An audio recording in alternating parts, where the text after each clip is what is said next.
Hello, welcome to another edition of the Low Code Campfire. This is the episode number 126 for December 8, 2023. I am your host, Dale Warner, Head of Support for Plant and App. I expect that Patrick Anderson, Technical Success Manager, will be along shortly, and a lot of our regulars will be here as well. So glad that you joined us. This is an event we do every Friday, 10 a.m. Central Time, and it's an all skill levels welcome meeting where we get together, talk about Plant and App techniques, challenges, experiences. We do record all of these, and these are out on our YouTube channel, youtube.com/plantandapp, so you can catch up with them after the fact if you miss out on a live event.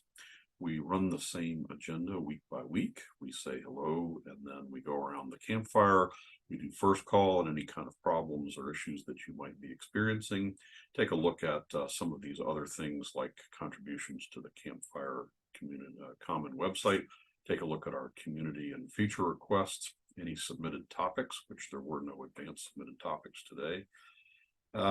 And then after an hour or so, we go into Afterglow. It's our unrecorded segment where we can just enjoy and have a conversation. So do engage with us, jump in, show and tell. You can use the chat window if you want, but do engage. If you've got noise going on behind you, we appreciate it if you would use your mute button. You can submit questions, topics in advance using the QR code there or in the emails that we will send to you. I want to mention that we are not going to hold Low Code Campfire on December 22nd, December 29th. We're going to take a break for Christmas and for New Year's, so you'll have 2 weeks off. And with that, hello, everyone. Hello. Good morning. Hello. Good morning. Good morning. Good morning, everyone. Feel better, Jerry. Yes, Jerry's home and cannot speak. That's got to be severely limiting. I will try to get one word out. Thank you for your concerns. Well, 3 words. I did not want to miss the show, and I hope to enjoy it. Take off, please. All right, we go right into first call. Anybody bring a problem, a question? I have several things to talk about today, but I'm not in a rush. I have a little something. I've got a project where 4 times a year, I'm sending out a message.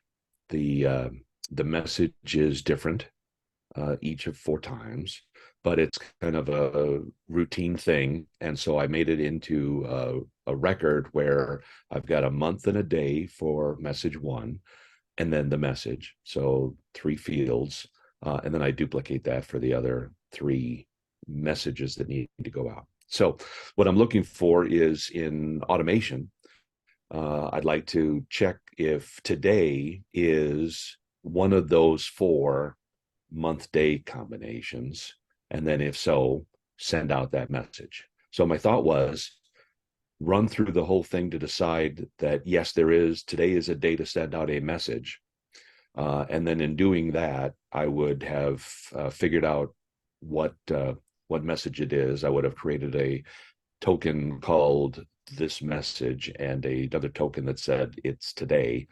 And at the end of checking if today is those dates, I would have what I need. So my question is, is there a token or a SQL or something that people would know to figure out if the day field, which is a number from 1 to 31, and the month field, which is a word, the month, January through December, if that is today? So my mind goes to how I would design it, not how you designed it.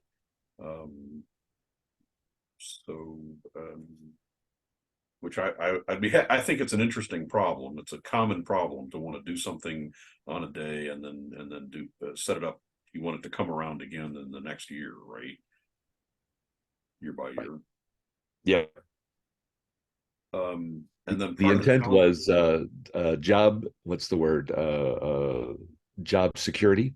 But it's not job security. It's DNN security. I wanted them to have a system that they knew was going to be there for years. They could just leave it alone and it'll run, which is great because then they wouldn't say, well, we should, we had this thing that you did that worked today, this year, but next year, I could do whatever I want, kind of thing. So anyway, that's part of the rationale.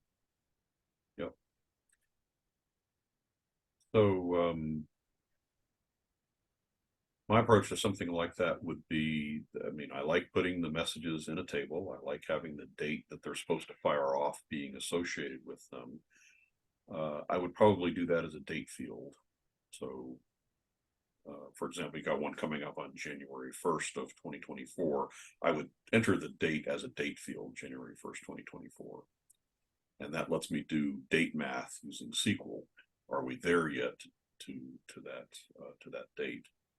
But I'd also include a last sent date.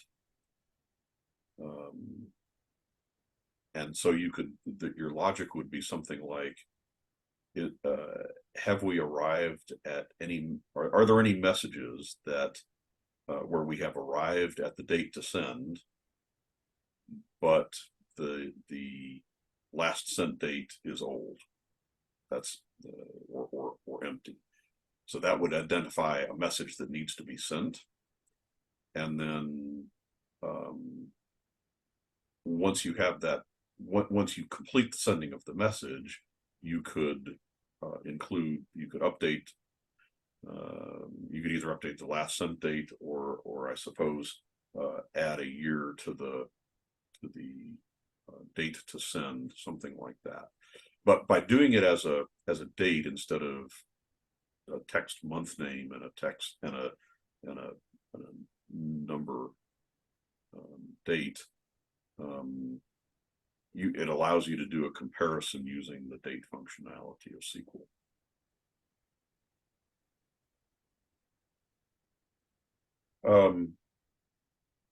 Separately, the date functionality of SQL would also allow you to convert that to, for example, you could have you could piece together those components you have plus the current year and see if we've arrived at it. But it sounds a little bit hard to keep up with. It could have some difficulties. So I would go with more of a date. The other thing that I like to build into jobs is the possibility that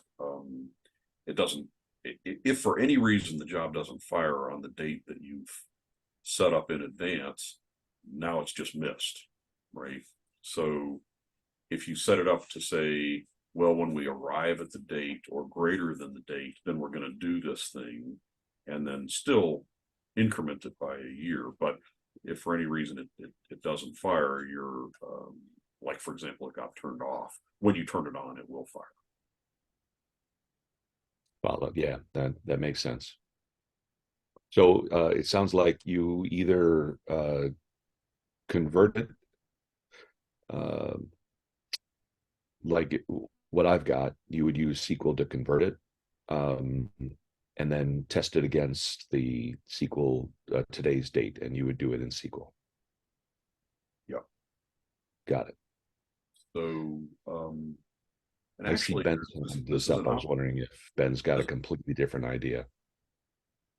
I'm sure he does, and while he's talking about that, I'm going to illustrate one of the things within our package. Be ready to illustrate it. But Ben, can you jump in and what do you got? Sure.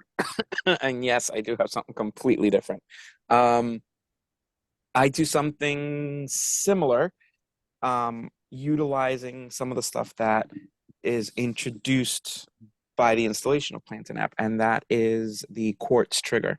So I actually have tokens that you can generate a cron trigger as well as evaluate whether the cron trigger should run right now. And by doing it like that with those cron triggers, you can get very complex in when something should trigger. And then within your automation, let's say, for example, you have an automation set to every 5 minutes. You'd write a SQL statement to pull out your items that need to run.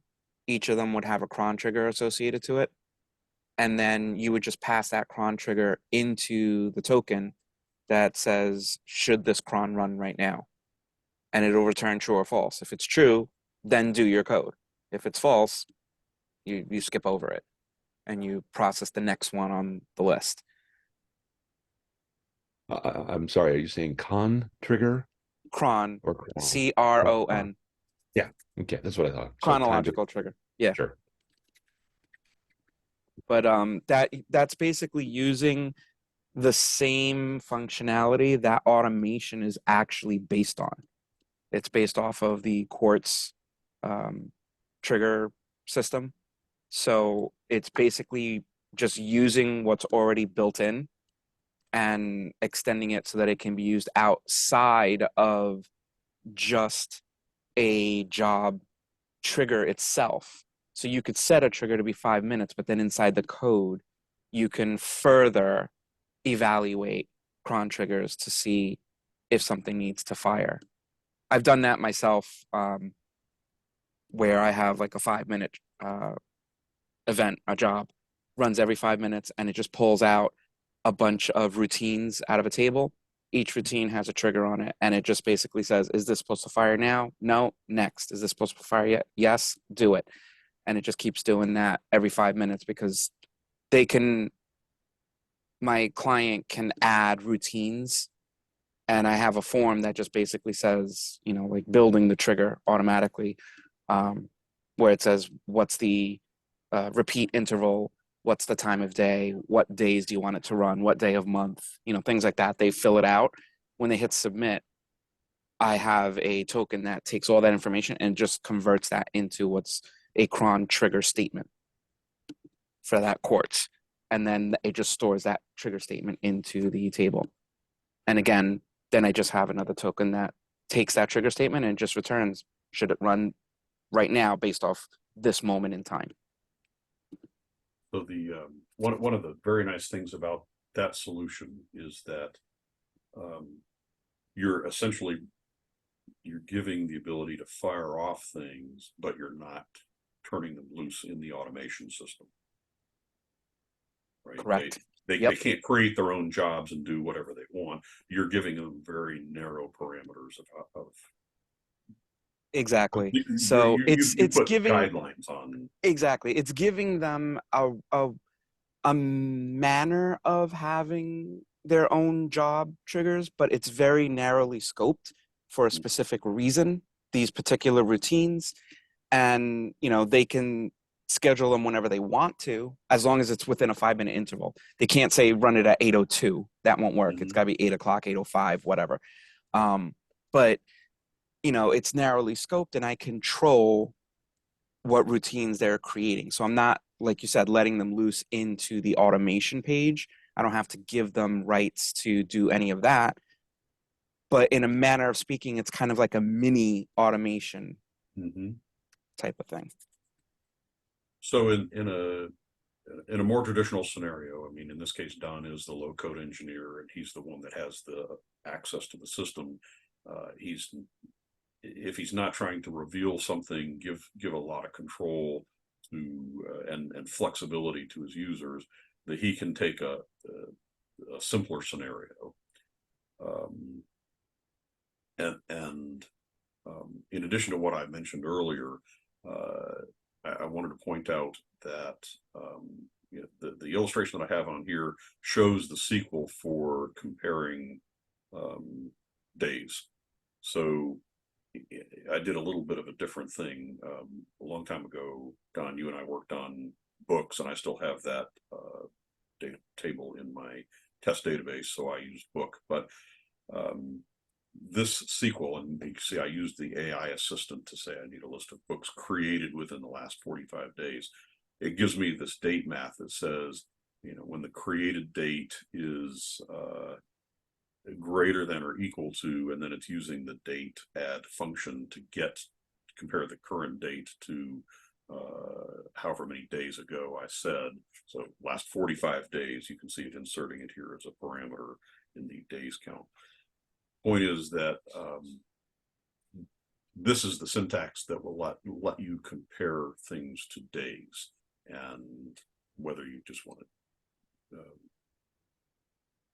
have it here, copy it down for just so that you know, or you can use this same SQL assistant to help develop the query that you need to compare. But in your case, it's going to, if you used what I was suggesting, the date, you define a date for the trigger to fire, you could say, okay, when you could ask for the syntax for when we're at or after that date, but before the when we're, well, let's just say when we're at or after that date that we fire that particular message out. Yeah, I like the concept of if it's greater than instead of equal to. First of all, does get date give you just the date, the month, day, and year, or does it also give you the exact time? I think it includes the time. Yeah, so at that point you have to do something with the return of get date to clear out the time. Well, you don't really, if you're trying. No, if you're in the syntax that we had here, yeah, if greater than date cover is a every. date, it'll do the math relative to midnight, so it doesn't matter. Well, what you're, because you're saying greater than or equal to, and you mentioned about having a have you done it already? Then that simplifies the comparison, because anything returned from get date from midnight on is today. So it is greater than the date that you give. So if you stored in your table that the date, your target date, you would store it as let's, like you said, January 1st. It would be January 1st, 2024, midnight. So 000. And then when you do your test, when you're running your cron job, your target, your trigger rather, and you're checking to see, then your date will be, the current date will be greater than, right after midnight, it will be greater than. So that works. So what I've got to do is I have to store my month and day as a date, and then do the logic so that I can make the SQL easier. Or I can do a get date, figure out the components of it, and I'm pretty sure there's something in there that says, give me the month of today, of, today, what's today's month, what's today's day, and then just do equals. Is that equal to what I stored? Is that equal to what I stored? And then do my comparison that way. So I see that I could do it either way. The important thing is, because it has to go off on that day. So if I'm checking every day and it matches, and for whatever reason the logic doesn't run, I have to show an error condition and report it, because this function, what you're doing is you're, government site saying, hey, taxes are due in 10 days.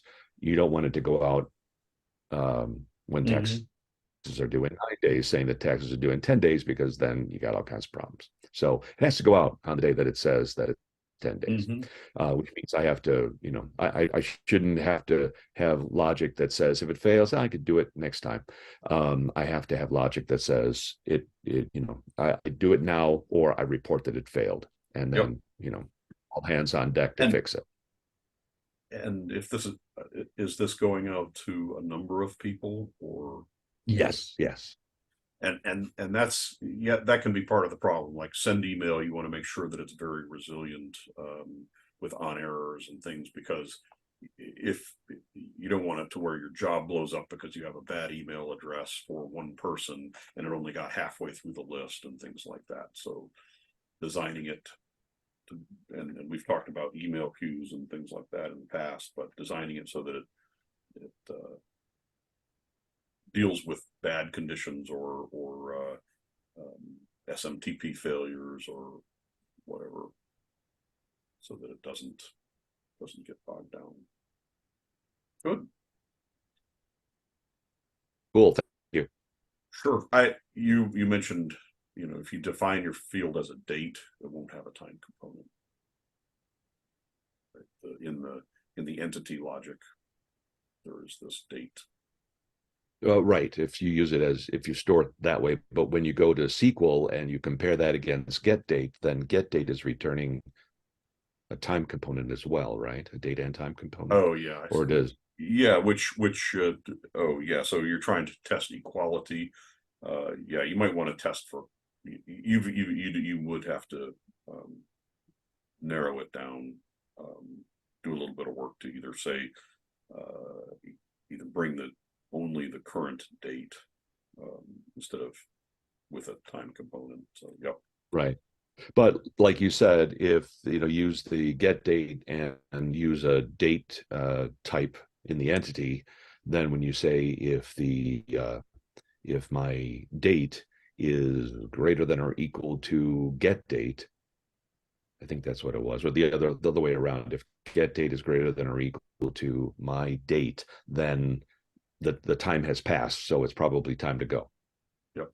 And you could use SQL to do more comparisons. You can say between midnight of one day and midnight of the next day, that kind of thing, so that you get right the full range. Cool. Got it. Someone else? Yeah, I have a question. A follow-up to Ben's question. No, go ahead. Or response, which was that, and thank you, Patrick, for the link to the cron docs.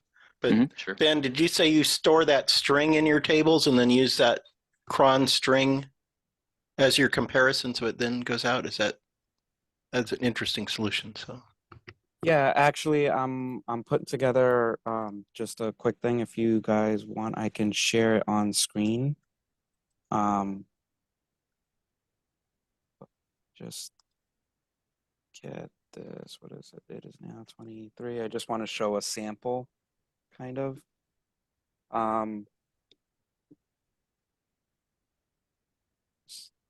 gotta figure out which screen I'm sharing.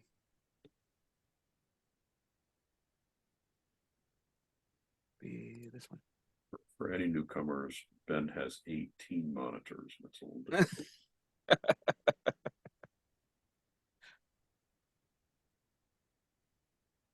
Okay, hopefully you guys can see the correct monitor. Let me move this little toolbar out of the way. All right, so basically, these are my two main components to it. So I have a SQL statement token where I supply it different pieces of information. And using this, I build the cron trigger based off of the Quartz rules. And you can see that if you open up any one of the automations and you go to trigger and you select cron, there'll be a link there. And you can click that link. It sends you to the Quartz web page that gives you the entire breakdown of how they build the trigger. It can be a little complicated, but it's just basically what is it, like 7 pieces? 1, 2, 3, 4, 5. Yeah, 7 items separated by spaces. So you just basically, in my system, the way I wrote it, you fill in, okay, it's monthly, the time of day, whatever it is, which days you want it to run, the day of the month, so forth, so on. It'll create this, which is your cron trigger statement. And then you just spit that back in to this other one, should the cron run with whatever the expression is. So like right now it's 11:25. So I'm going to change this to 25. So this basically means seconds, any seconds at the 25 minutes at 11 a.m. on the 8th of the month of any month any year. And I think there's one other one. I forget what that other one is, but basically you'll see it says true. Now, if I were to change this, let's say to 24, which has already passed, it comes back false. So at 25 minutes, it's going to say, yep, it's supposed to run right now. But if it's anything other than the correct time, it's going to turn around and tell you, no, it's not supposed to run. So this is all that needs to be stored in your database. That is the trigger. That tells the system whether it runs or not, how often, what day of the week, what month, how many repetitions during X number of years, whatever. You just run through all the records that have those when your trigger fires, when your job fires. Right. So basically I have a table for in this particular case, I have something for code migration routines. And it's just basically, typically there's only, maybe a handful of records in there. It's not going to have millions of records or anything like that. But it just basically pulls out all of those records, puts it into an entity list, and then runs through the list. And each one, it pulls out that cron trigger, spits it into this token, and then that spits back true false. If it's true, then I go and I run the execute actions list, that stack of actions that it needs to do. And if that comes back false, then it's not going to run that stack list.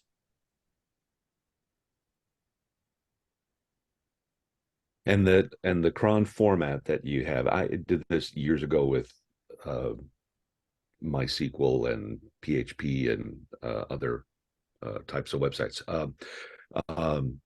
Having that language is a trigger type in the automation, right? So if I figure out what I want for what that format should be for the month that the treasurer is asking that this thing goes out, I can just plop in that trigger, or I can convert what they asked for. They give me the month of the day, and I'll convert that into the cron trigger. And this is the link that I just sent. Cron, got it. That document there. Yeah, it's right here. If you just add a cron trigger to your triggers, you'll get that link. And then right here, this is how it's built. Yep. And then they give you, samples and more details, but I mean, it can get, pretty complex, like, Monday through Friday or specific days or the third Wednesday of a month, whatever it is, you can build this trigger statement and you could do it yourself. So you don't have to give your client, your end user, the ability to create these triggers. You create them, you define, this cron expression, you store it in the table, and then that's it. And then that one other piece that I have here, this, should cron run, you just pass it that. And this is actually using the actual Quartz system. So as soon as it loads up, this is on vb.net, but you can see I'm importing Quartz, and then I'm just basically passing the cron expression into its own Quartz piece. And then I say, is it satisfied by today's date right now, this instant? Is that expression satisfied by this moment in time? And that returns true or false. Right. In terms of, again, keeping it, if it's, since he doesn't need the isolation that you need, he could simply create an automation that has a trigger, a cron trigger, and I suspect you could define one that means the first day of these 4 months. And well, yeah, yes. You could actually create if you had one that you wanted every 4 months, you could create a cron trigger and say, run it on this particular day of the month, like the first, starting, this month, every 4 months. So one trigger could satisfy that entire thing, and it would literally only run, quarterly. Right. Lots of different things that you can bring to bear. Yeah, and you can store. It says in there, I'm seeing on the screen here, it says that it can contain a token. So I guess the other question is, how do you store token. So I have one form that says, hey, what day would you like this to run next year? Or and so they say May 20th. So now what I want to do is at that point store a token that is the cron expression for May 20th of every year. I'm going to store that, and then I would have an automation that would just check that token. So when she goes in there and changes the date, I really wanted this to go off May 21st. So she changes it, and now it's stored. Now that token changes, and it's stored there so that the next time the cron job, well, actually, at this point, I'm confused because when does the cron job check to see if a cron job runs? Like that's the basic scheduler behind the automation, right? That's constantly running. So if the token says May 21st and it's somewhere in March, and then somewhere in March she goes in and changes looks at the form and changes May 21st to May 20th or whatever, then the token changes. So it's constantly checking that token. So within seconds, it will see the change, right? Do I follow that right? Do I understand that right? I do not know the back end in the automation how often it checks, but if I were to hazard a guess, I would say they probably have a minute check, probably every minute it will check, even though we may have cron triggers for 5 minutes, 10 minutes, whatever, because you can do those crons where you can define pretty much anything. There has to be some other master consistent check to see if your trigger is the right time to run. So I don't think they would do by second, but who knows? But at the very least, they have to have a per minute check. Right. I'm trying to talk this generally so that it's a value to everybody watching, but for our purposes, it's a government site. They're not working very fast. So they're not doing it in the minute. They're doing it, several days, probably several weeks ahead, so that the approval process goes through and they say, yeah, this is the date it needs to go out.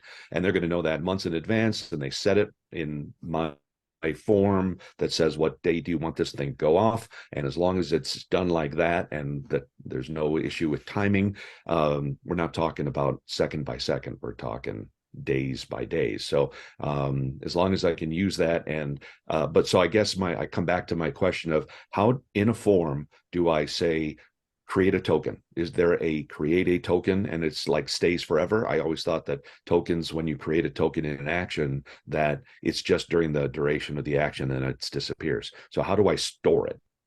I would say you would need a table. You would still need a table. You have to store the data in the table, but then you can have a SQL-based token that pulls out the cron trigger that you need and put that into your trigger statement, your cron trigger statement on your automation. I'm struck as we discuss this, it feels like there's different levels of complexity that you can bring to bear. And from a low code standpoint, there are easy ways to design this that don't involve tokens and cron triggers, and if you want that complexity, you can do it. But I think they're simple. Got it. I think Ben, you probably. I mean, I've worked with cron triggers, but it sounds like you certainly have a better grasp on them than I do. I've just played with them some and I've had success. But presumably, it could be as simple as you could just design. You could, if it was just you have an email that you need to send out on a specific date every year, you could put your email in an automation and design a cron trigger that will fire on that date every year. Exactly. It could be that simple. It could be, That's yes. right. Yeah. Mm-hmm. Yeah. But Don was saying, like, if he wanted to give them the ability to change the day, you can do that. You would just, if you wanted to do that and make it a little bit more simplistic, maybe not the right word, Simple but for the end because user. From your perspective, like I said, all you would need to do is you would have to save some information into a table, because that's the only way you're going to have persistent data. But then creating a my token that's just a SQL pull, and then just pull that piece of the cron trigger, and then that's the token that you're going to use in that cron. So they could change the day, it changes it in the database, your automation is automatically reading that, and the change becomes instant. So I would have expected that the tokens are database entries themselves. I mean, when it says on the instructions underneath the expression field and the trigger, it says can contain my tokens, right? So my immediate thought is, okay, I go into the configuration page, to tokens page, and I create a token, which is a constant, and that has the expression. So I control it, I put it in there, and then I call that thing fire off 1. So I go back over to my automation, and then the trigger, I type in bracket fire off 1. So now I have an automation that's ready to go whenever the value inside fire off 1 matches today's date, right? So what I'm asking is, can I create fire off 1 in a form so that when she submits the value fire off 1, she submits the value of May 20th, I just store it in fire off 1? You would have to modify the internal tables of my tokens to do that.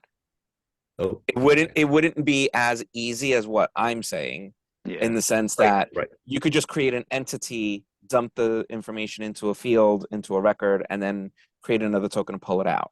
That'd be a lot quicker. What you're talking about is you would have to break out the JSON that is built for the token definitions, then edit that JSON, then spit that JSON back out into that same record. I mean, yeah, if you were going to do that, it would be probably almost as easy just to modify the trigger, So I think what Ben is saying makes more sense to actually store the value associated with a record somewhere, and then just have that token. Okay. All the information in. Yep. Got it. Ben, I was going to ask, what I was thinking is, I knew that solution of putting it into my table, some table I create, and then running, the cron job is the everyday cron job, where the trigger that I put in is check this every day, go to my table, see if today's date is equal to the value that I've got in my table, and if so, do some operation. So I get that. But when I saw that I can use cron expressions, I said, this is cool. Then I saw that the expression could contain a token. That's cool. So now I figured, can I store a token? But it sounds like I still don't understand why you would have that it can contain a token, unless it's just something that you put in there. It makes the job dynamic, I guess. Yeah. So that it can contain a token might be, for example, you might use one of our core tokens to return a date component, right? It would,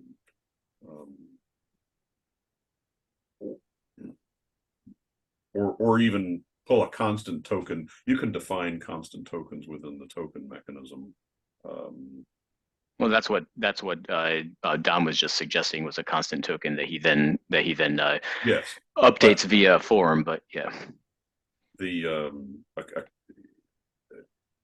you happen to mention a constant token that, I mean, a token that exists in the context of a form is very short-lived, only within that form, and there's no way to create a token in a form, no built-in way to create a token in a form that gets saved forever.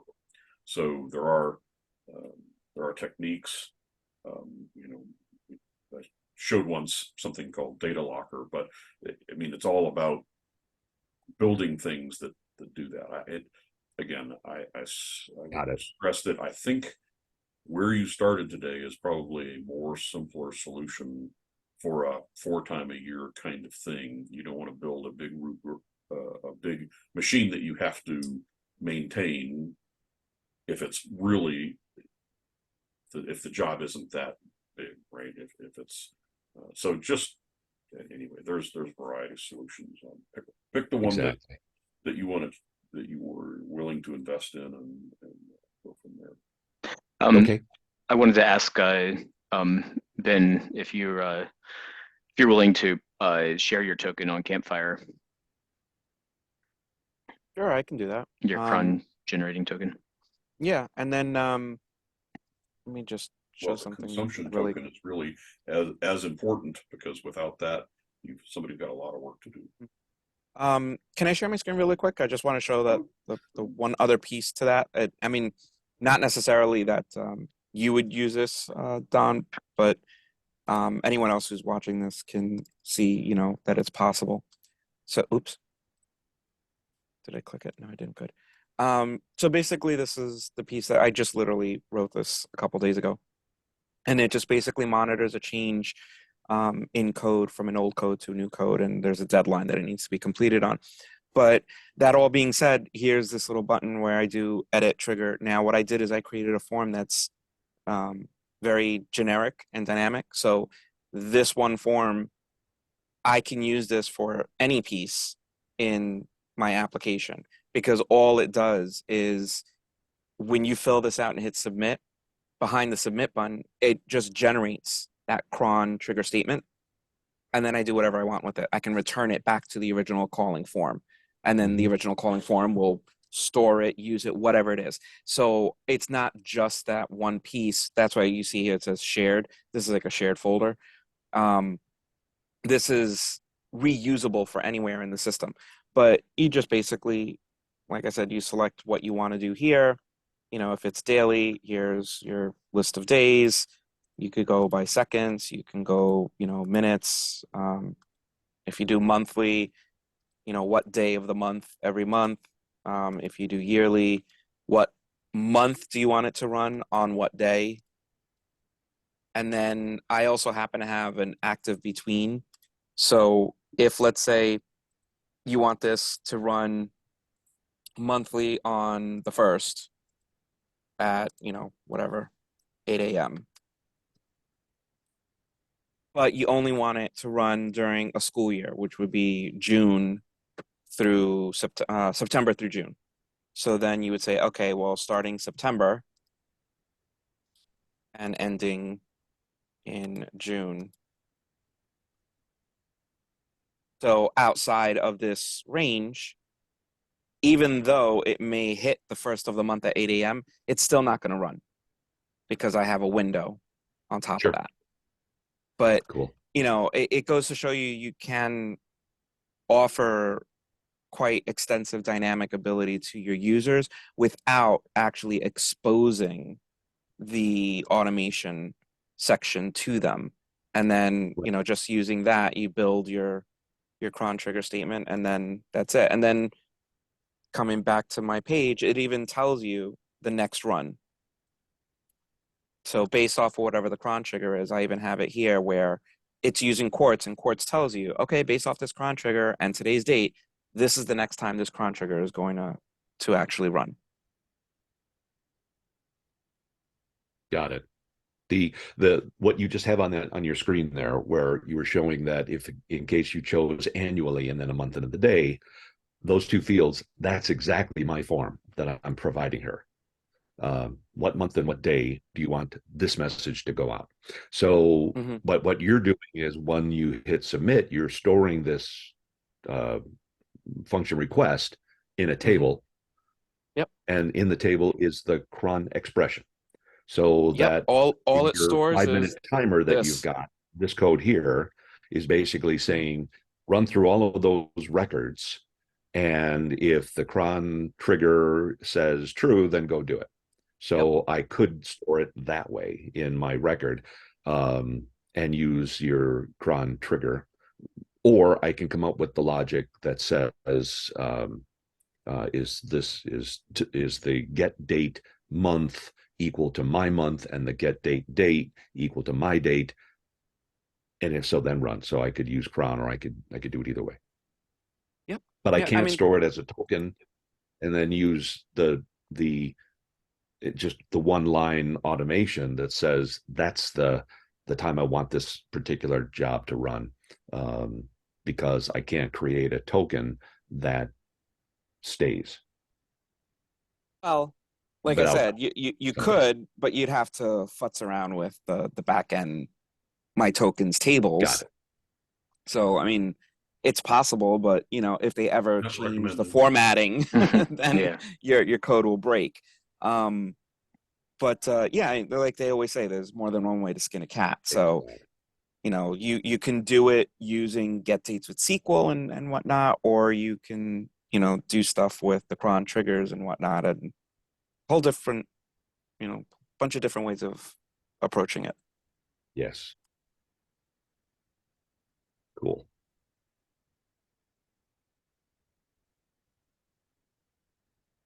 Fury, who continues to not talk, says that he's loving this discussion about Cron and Quartz. So glad we're adding value. Ben, thanks for bringing up a completely different viewpoint or capability. So, cool. Very welcome. Hopefully I didn't confuse people. So that quick one has taken us 45 minutes. Does anybody else have another quick one?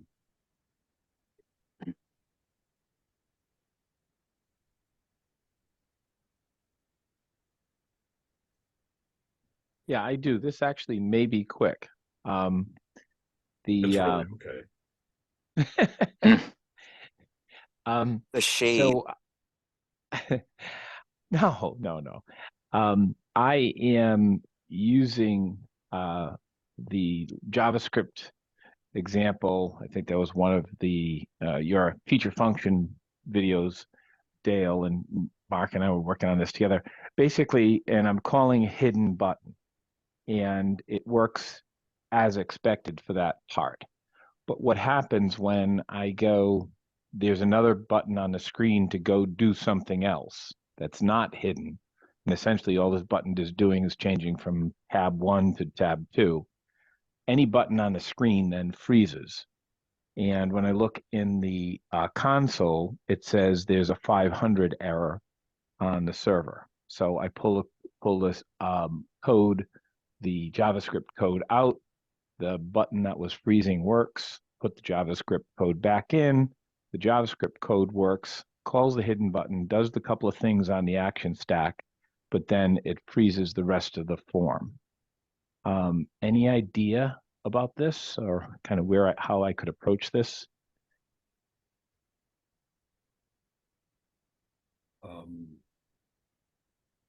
I've used and this again, Mark's contributed here on Campfire, and I've used it several times. I've not encountered that. I would be concerned that you may have a hotfix level issue that might be getting you. So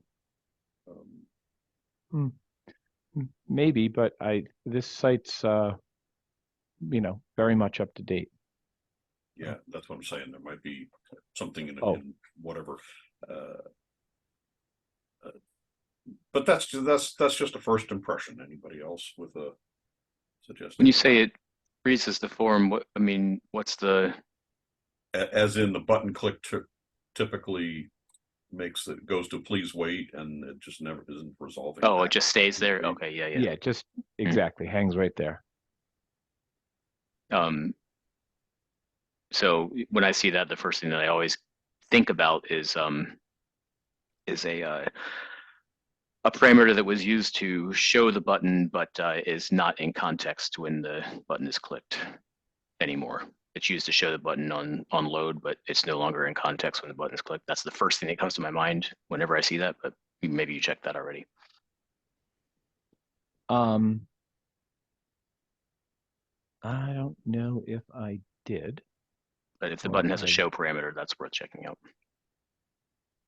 So essentially, hang on one second. I'm pulling the button up as we speak. So, all right, the button has no show condition or enable condition associated with it. Okay. So does it have any validation or binding, anything? Any conditions at all? No validation, no binding, no bindings. The only thing is in the UI settings, I've got display none.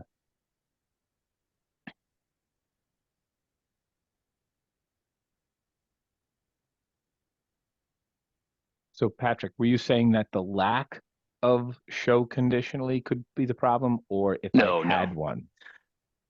No, and I was talking specifically about the scenario that Dale just said. You know, if the button just stayed on please wait, but you're not even seeing the button. But No. Let's clarify. So the button that I'm talking about, the button in question, is a hidden button, which when I have the JavaScript in there, the JavaScript executes as expected. Mhm. However, there's other buttons that go on to the next step in the process that are visible, that when when that JavaScript is present, the JavaScript works fine, but the other buttons, this other button in particular, the next step button, is essentially non-functional. You click it in the console, you get a 500 error, Mm. and the form just hangs. I suspect if you did that in isolation, if you just set up a test form with 2 buttons on it and set up that same scenario, I suspect it would work. I think it might be something else that's going on in your form. Sometimes when I'm debugging that kind of thing, I make a copy of it on a separate page and start whacking away at it until it begins to work. Just in the process of elimination, you know, what's going on there. The thing that Patrick mentioned may yet be the thing that's getting you, that there's something that isn't in context that for even some other button. But I would start by proving that just 2 buttons in isolation work, and I really believe that it will. So, Okay. So Matt, this is Mark. Hey, Mark. I just want to reassure you that you're not going insane, because I have also experienced the same thing. I have been racking my brain trying to remember where that was and which website and such, and I haven't nailed it down. But I know it might not help anybody else here, but I'd be glad to work with you in the very near future to figure out where I recall eventually about what that is. I think I wound up changing gears and going a different way because I thought this was a pretty hard problem to get around. So, you know, the other idea, and I know you already know, but for the sake of everyone else, you could do those actions instead of in a hidden button call, you could do them as an API call instead. And I think that would solve the issue. You'd be getting around it is what you'd be doing. But once again, I do remember hitting this same issue, and I will try to figure out what I did around it. Well, thank you very much. I'll take Dale's advice, and I have stripped out, this is a copy of the original. I have stripped out a lot of functionality, but I'll do it again and basically pare it down to the absolute bare minimum to see if I can get it to work. what event clicks your invisible button? Let's see. The event is a drop down, a choice on a drop down. So It's a binding change click. Mhm. So the is the drop down dynamic? drop down is dynamic. Just making sure that the drop down has everything it needs in context when the form reloads. In other words, it's not, is it based on something that,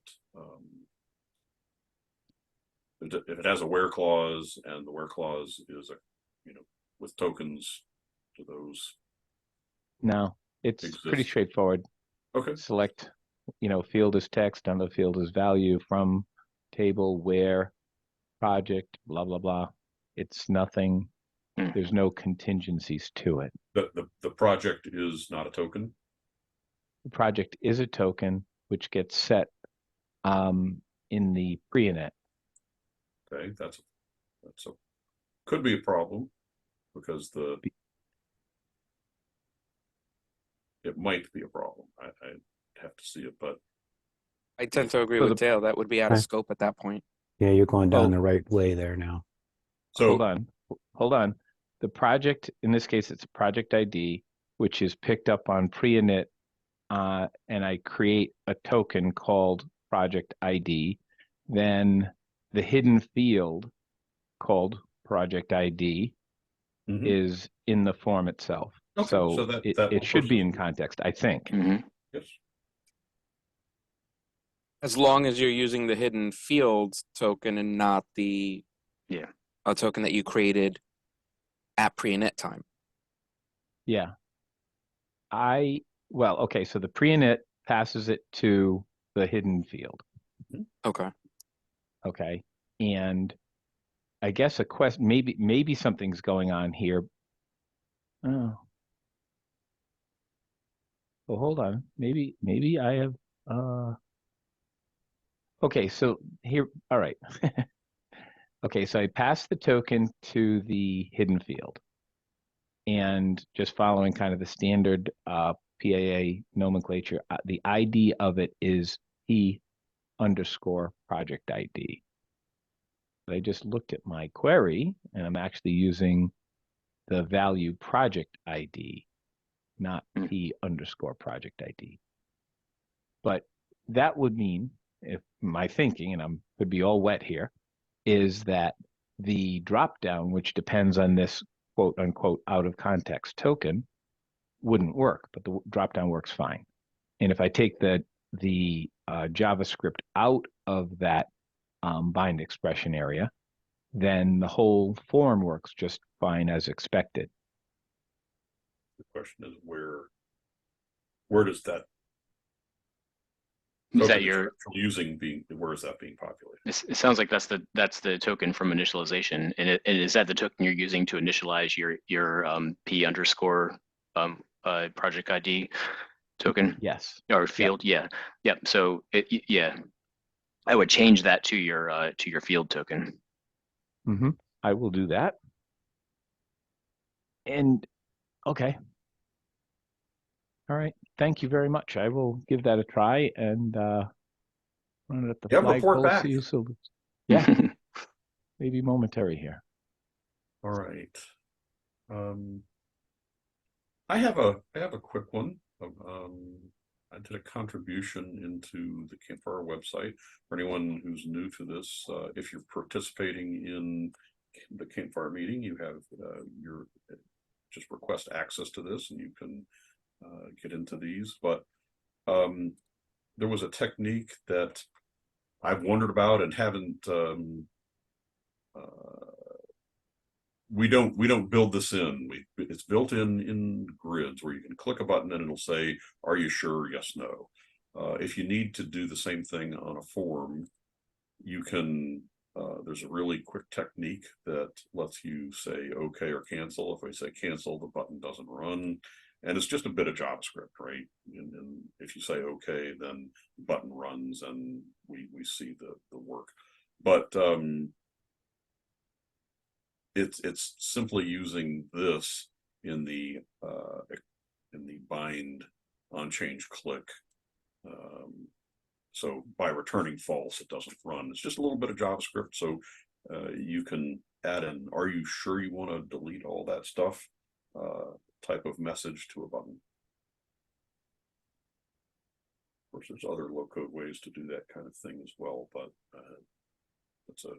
So Dale, does it just show up underneath the where? Yeah, how do you place what it comes back and tells you? You can. I did this as a contribution so people can dig in and look at it. So let's dig in and look at it. This is really cool. So if we take a look at the confirm button form.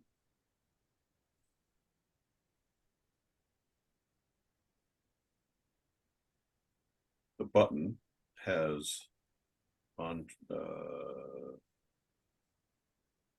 bind expression that says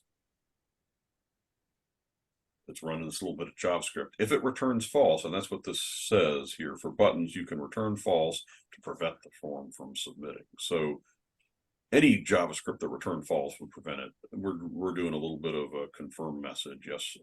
So it says okay or cancel, and you can put whatever message that you want there. And that's it. If you answer cancel, it's like this button never got clicked. In my case, if they hit OK, my click handler is a display error message, and that's why we see text showing up underneath, just showing that the button executes. So,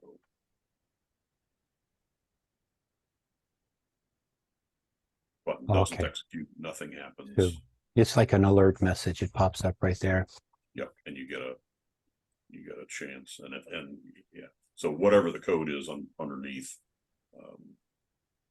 gets executed if you say okay. It's a last chance thing. That's pretty simple and effective. It's a good combination. Yep, we saw that it was a very old thing present on the old DNN Sharp website. I happened to come across it this week and thought, well, get it out here someplace where it's visible. It's nice and efficient. I've always used the display message action, and then you have to add another button that actually does your actions, and you lose the data on your form so it's this is nice and efficient. Yep, there's other things that you could do with there's other ways, low code, to make that happen, but this solves this is just very quick and dirty. So cool. Yeah, it's very good. Thank you. So it's out there for somebody to look at. You don't even have to be a member. You can see the instructions here, and how it works. But it's always nice to be able to get behind and take a look at that. We are 2 minutes after the hour. 62 minutes of me is probably enough. So we will call it here. There's topics I didn't get to, so you've got to come back next week. But anyway, thanks for being part of Low Code Campfire for this week. We will see you next. And hang around for a few minutes for Afterglow if you want. I'm going to turn off the recording here right now.